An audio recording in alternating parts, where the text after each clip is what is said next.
Mirror and Harper Audio present Here and Now and Then by Mike Chen.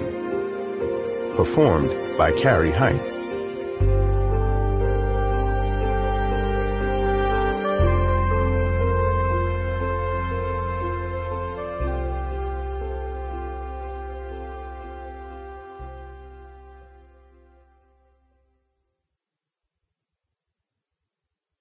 Prologue.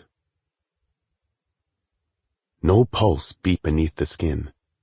Kin concentrated, waiting for the familiar thump to barely register with his senses. Not his heartbeat, but something equally important. A Temporal Corruption Bureau retrieval beacon, one fine-tuned to his specific biometrics. After 28 assignments over 8 years, the implanted beacon's soft pulse usually faded into the background, another subtlety of time travel that was simply part of the job. Like one's own heartbeat, it was one of those things that went unnoticed until it vanished. Now, it was gone. And with it, his return ticket to 2142. Kin unwrapped the bandage, ignoring the burning pain through his abdomen as he tore the fabric off. His fingers found the dried green edge of binding gel and peeled the adhesion away from the gunshot's entry point beneath his ribs. He carefully collected any dried gel fragments in a motel towel to be burned later. Even in his roughest shape, he always adhered to timeline corruption protocols. No need for nosy 1996 janitorial staff to find future medical tech, even after usage. The bright LED numbers on the wood-trimmed clock radio across the motel room showed that 8 hours and 4 minutes had passed since his encounter. He could still feel the factory rooftop gravel digging into the back of his neck while wrestling his target, a time-traveling merc who'd been hired to delay a senator's husband, causing her to miss a vote on a seemingly benign banking regulation that would actually have decades of negative consequences.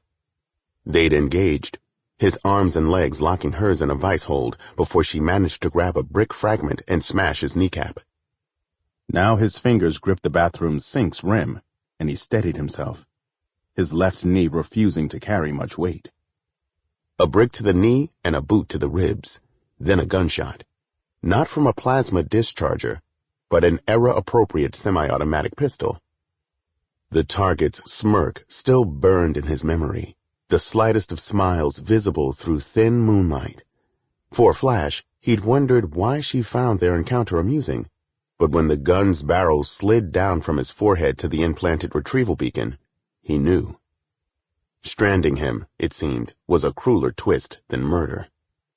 Kin cursed himself for letting her get the better of him, for trusting his gut instead of the endless intel notes provided by the TCB. She'd let her guard down a few seconds later, which was the only opening he needed, adrenaline powering a takedown. The sickening crunch of a snapped neck brought on both relief and self-loathing, typical rushes that came with TCB Protocol 896. In case of life-threatening resistance, field agents are authorized to eliminate the target in lieu of apprehension. Mission accomplished. Now what? Kin racked his brain, searching through memories of processes, protocols, and training, anything that might give some insight into what happened when the beacon went offline. But the endless list of technical specifications and fail-safe details offered little comfort, things field agents memorize for no good reason, really. Except, there was a good reason. The beacon never went offline. It couldn't, not while he was alive. Assess and execute, he told himself. Processes, lists, mental visualization.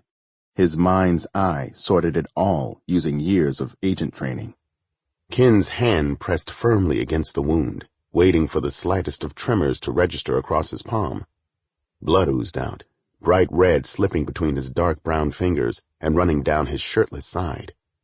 One drop hit the bathroom tile of the motel room safe house, then another, and another. Temporal Crimes Field Agent IDR-15, Code E6, interface active. The activation phrase given at the end of every mission. 2 minutes passed. 120 frozen moments. Kin waited, then repeated the activation phrase. Sample complete.